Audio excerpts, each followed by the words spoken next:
Hi friends, welcome back to my channel. నేనండి మీ సుహారిక భాగ్యాల. మరొక మంచి ఈవినింగ్ స్నాక్తోనే మేము ముందుకు వచ్చాను. ముందుగా స్టవ్ వెలిగించేసుకొని 2 టేబుల్ స్పూను నెయ్యిని యాడ్ చేసుకోండి. నెయ్యి బాగా హీట్ అయిన తర్వాత ఒక 2 బ్రెడ్స్ ఈ విధంగా తీసుకోనండి. ఈ 2 బ్రెడ్స్ని కూడా ఈ నెయ్యిలోనే ఇలా యాడ్ చేసేసుకోండి. ఇలా యాడ్ చేసేసుకొని మీడియం ఫ్లేమ్లోనే చేసుకోవాలండి ఈ ప్రాసెస్ అంతా, లేకపోతే మాడిపోతుంది.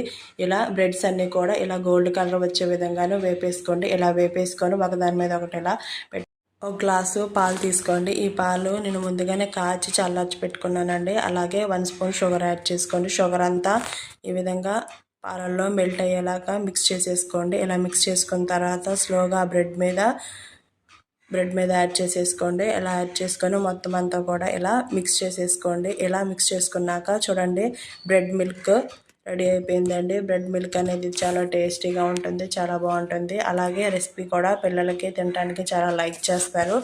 అలాగే ఈవినింగ్ స్నాక్స్ ఇది చేసుకోవడం చాలా సింపుల్ ప్రాసెస్ అండి. అలాగే అందరూ ట్రై చేయండి. రెసిపీ నచ్చినట్లయితే సబ్స్క్రైబ్ చేసుకోవడం మాత్రం మర్చిపోకండి.